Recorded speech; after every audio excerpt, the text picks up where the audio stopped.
اعوذ باللہ من الشیطان الرجیم بسم اللہ الرحمن الرحیم۔ اب اس صورت کے آخری آیات ہیں، اور میں چونکہ اب ابتدا میں جس قدر اہتمام کے ساتھ یہ جوڑوں کا تعلق بیان کر رہا تھا، چونکہ میں نے محسوس کیا کہ رفتار تیز ہونی چاہیے، اس میں کچھ کمی کر دی ہے۔ اب یہاں بھی نوٹ کر لیجئے گا کہ یہی سورۃ القصص اور اس سے پہلے سورۃ النمل، ان کے درمیان کیا کیا مشابہتیں ہیں، خاص طور پر اس آخری آیات میں۔ فرمایا تلک الدار الآخرۃ نجعلها للذین لا یریدون علوا فی الارض ولا فسادا،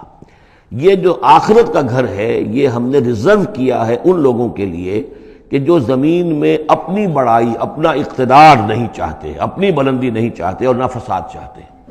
وہ اللہ کے دین کی سربلندی کے لیے محنت کر رہے ہیں، اس کے نتیجے میں ہو سکتا ہے کہ اللہ تعالیٰ انہی کو ذمہ داری دے دے حکومت کی، لیکن وہ طالب نہیں ہے حکومت کے، وہ اپنی سربلندی کے طالب نہیں ہے۔ اس سے زمین و آسمان کا فرق ہے کہ ایک ہے کہ آپ کسی نظریے کے لیے کام کر رہے ہیں۔ اب نظریے میں اگر آپ کی جد و جہد ہے، انقلاب میں آپ کامیاب ہو گئے تو ظاہر بات ہے کہ پھر انقلاب کے بعد ذمہ داری سنبھالنی پڑے گی۔ محمد رسول اللہ صلی اللہ علیہ وسلم ہی کو مدینے کی اس چھوٹی سی شہری ریاست جو وجود میں آئی تھی، آخر اس کی ذمہ داری سنبھالنی پڑی، حالانکہ آپ خدا نہ خواستہ کوئی اقتدار کے طالب یا اقتدار کے بھوکے تو نہیں ہو سکتے تھے، لیکن یہ ہے کہ طلب جو ہے وہ اللہ جانتا ہے دل میں کس کے طلب ہے۔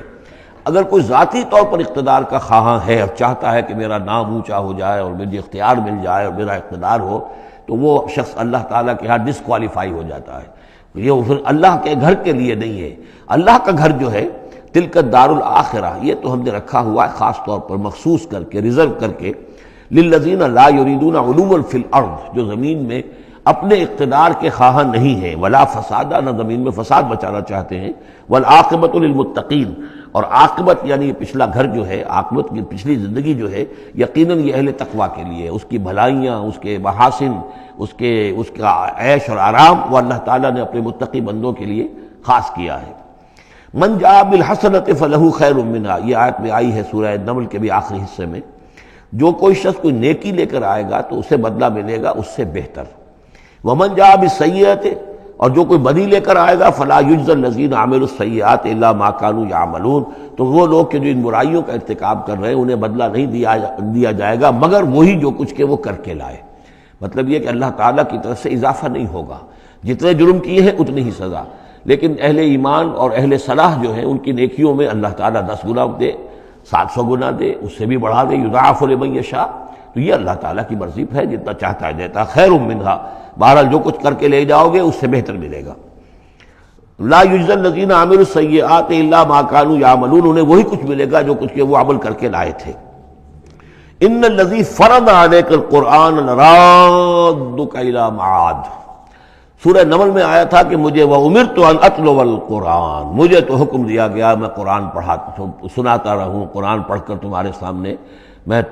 قرآن کے ذریعے سے انذار اور تبشیر اور قرآن کی تبلیغ اور قرآن کے ذریعے سے تذکیر اور قرآن کے ذریعے سے تمہارے جو نفسیاتی اور روحانی روگ ہیں ان کی شفا کے لیے میں کوشش کرتا رہوں۔ میرا کام تو یہ ہے،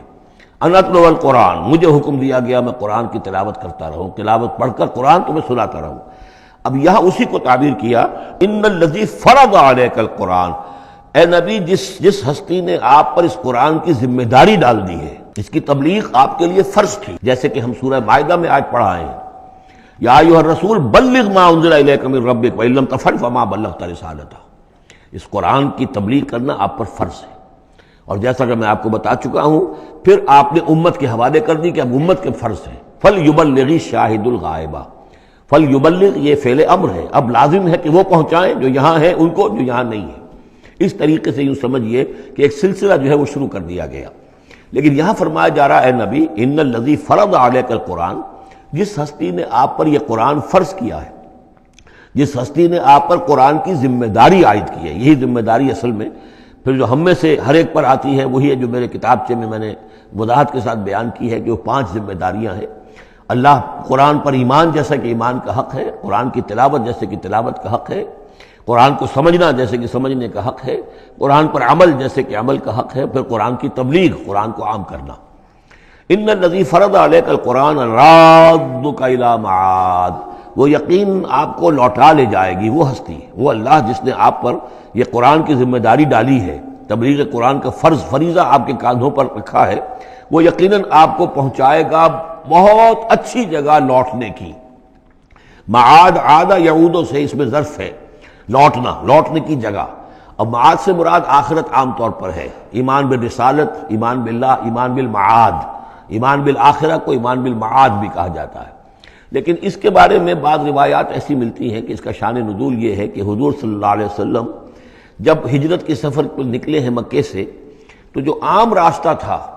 اس سے ہٹ کر آپ نے، چونکہ اندیشہ تھا اور واقعہ تھا کہ تعاقب ہو رہا تھا، تلاش کیا جا رہا تھا، 3 دن رات تو آپ غار ثور میں روپوش رہے،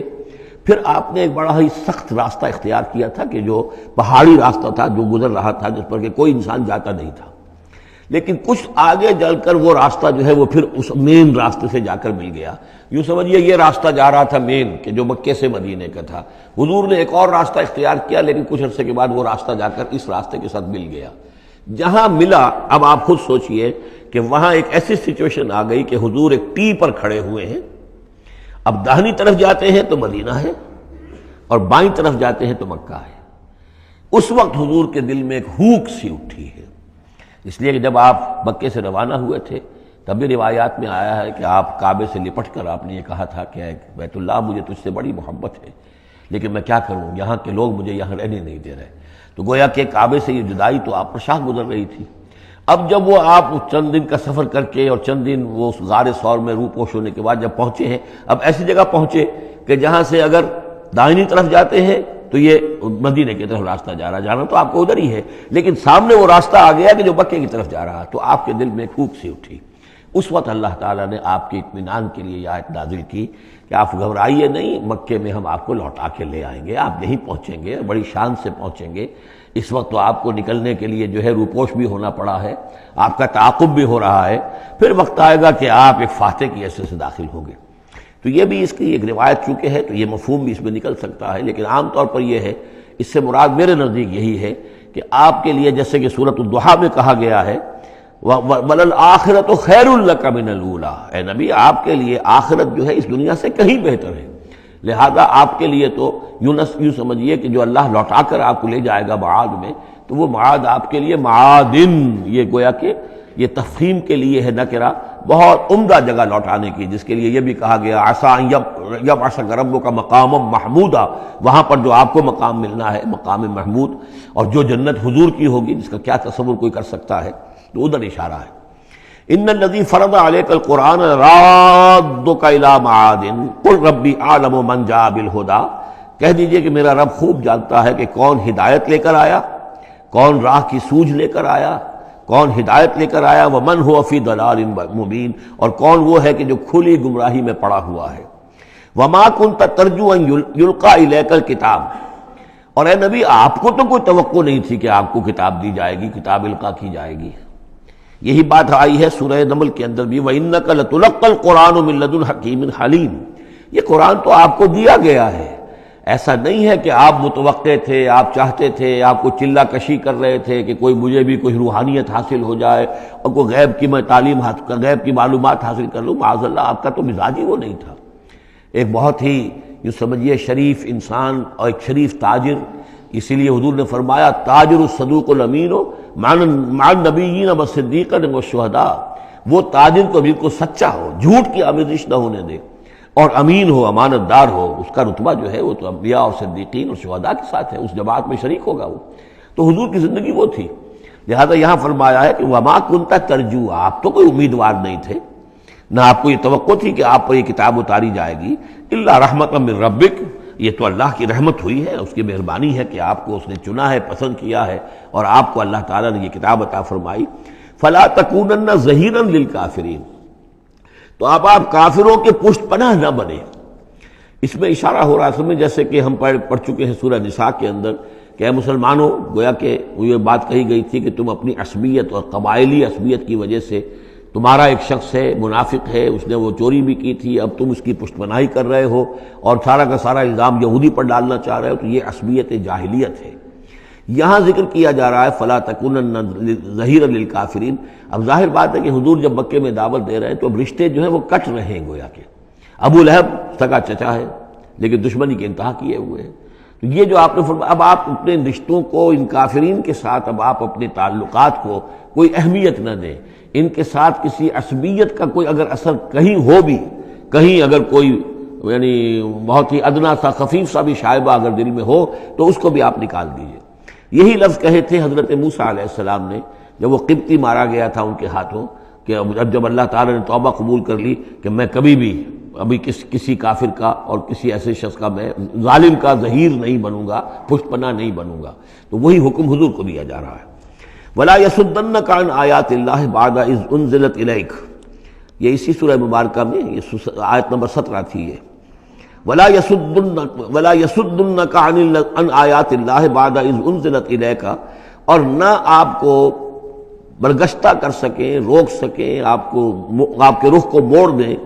اللہ کی آیات سے، بعد اذ انزلت الیک، جبکہ وہ آپ پر نازل کر دی گئیں، وَدْعُ إِلَىٰ رَبِّكَ، یعنی یہ آپ کے کنبے والے، قبیلے والے، آپ کے یہ قریش جو ہیں، جو آپ ہی کے قبیلے کے لوگ ہیں، اگر آپ ان کے ساتھ کوئی اپنا بھائی چارہ رکھیں گے اور کوئی ان کے ساتھ تعلق قلبی جو ہے استوار رکھنے کی کوشش کریں گے، اگر کسی درجے میں بھی یہ قبائلیت جو ہے آپ کے اندر رہی تو یہ روک دیں گے پھر آپ کو، یہ تو پھر اس سے استعمال کریں گے اور اس کی بنا پر جو ہے وہ پریشرائز کرنے میں آپ کو کامیاب ہو جائیں گے کہ وہ آپ کو قرآن مجید کی جو آیات آپ پر نازل ہو رہی ہیں ان سے برگشتہ کر دیں۔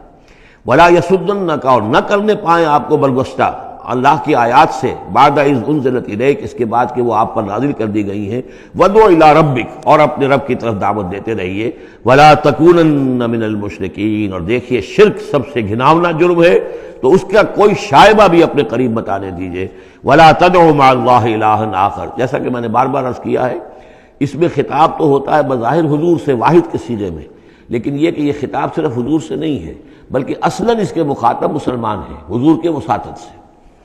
وَلَا تَدْعُ مَعَ اللَّهِ إِلَٰهًا آخر، اور مت کسی کو پکارو اللہ کے ساتھ کسی اور الہ کو، لا الہ الا ہو، اس کے سوا کوئی معبود نہیں ہے، کل شیء ہالک الا وجہہ، ہر شے فنا میں ہے یا فنا ہو جائے گی سوائے اس کا چہرہ۔ اب یہ کہ اللہ کا چہرہ کون سا ہے، اور یہ کہ اگر اللہ کا چہرہ جو ہے صرف اس کے لیے فنا نہیں تو کیا اللہ کے لیے کوئی باقی اعضاء بھی ہیں، ان کے لیے فنا ہے؟ معاذ اللہ ثم معاذ اللہ۔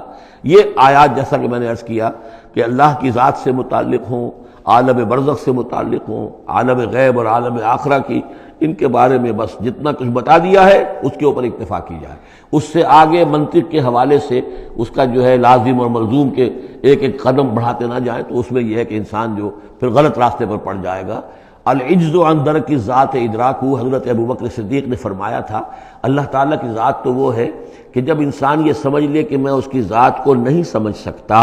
بس یہی ادراک ہے، یہی معرفت ہے کہ اللہ کی ذات جو ہے وراء الورا ثم وراء الورا ثم وراء الورا۔ یہ الفاظ شیخ احمد سرہندی، جن کو ہم مجدد الفسانی رحمۃ اللہ علیہ کے نام سے جانتے ہیں، وہ اپنے خطوط میں مکاتیب میں انہوں نے بار بار یہ الفاظ کہے، ذات باری تعالیٰ وراء الورا ثم وراء الورا ثم وراء الورا، اس کا کوئی تصور کسی انسان کے لیے ممکن نہیں ہے۔ لیکن یہ کہ ہر شے ہلاک ہو جانے والی ہے سوائے اللہ کے چہرے کے۔ ظاہر بات ہے کہ ہر شے کے لیے فنا ہے، اور یہاں پہ اکثر لوگوں نے پھر اس منہ سے مراد لیا پوری ہستی، جیسے کہ ہم بھی کسی کے منہ دیکھو کہ یہ کام کر رہا ہے تو گویا کہ کسی کے لیے، کسی کی رضا جوئی کے لیے کر رہا ہے، تو اس اعتبار سے گویا کہ ذات باری تعالیٰ تو ہے کہ جو ہمیشہ قائم رہنے والی ہے، اور یہاں اس کے چہرے سے مراد اس کی پوری ذات ہے۔ باقی جو کچھ ہے، اب جو ہمارے ہاں صوفیہ ہیں جو وحدت وجود کے قائل ہیں، وہ تو اب بھی سمجھتے ہیں کہ باقی جو کچھ ہے وہ ہے ہی نہیں، معدوم کے درجے میں ہے، اس کی کوئی حقیقت نہیں ہے۔ کل ما فی الکون وہم او خیال او عکوس فی المرایا او ظلال، جو بھی کچھ اس کائنات کے اندر ہے اللہ کی ذات کے سوا یا تو وہ وہم ہے، کل ما فی الکون وہم او خیال او عکوس فی المرایا، یا جیسے کہ شیشوں میں عکس نظر آتے ہیں، آئینہ قد آدم ہے، آپ اس کے سامنے کھڑے ہیں تو آپ پیچھے بھی نظر آ رہے ہیں، اس کے ہیں تو نہیں آپ وہاں، جو جیسے کہ شیشے میں عکس ہوتا ہے کہ اس کا وجود کوئی نہیں، اسی طریقے سے یہ کائنات جو ہے اپنی اصل کے اعتبار سے معدوم کے درجے میں ہے۔ اور پھر یہ کہ یہ بھی ہمارا عقیدہ ہے کہ ہر شے فنا ہو جائے گی۔ لہ الحکم، اسی کے لیے ہے اختیار، بادشاہی، حکومت، وَإِلَيْهِ تُرْجَعُونَ، اور اسی کی طرف تم لوٹا دیے جاؤ گے۔ صدق اللہ العظیم۔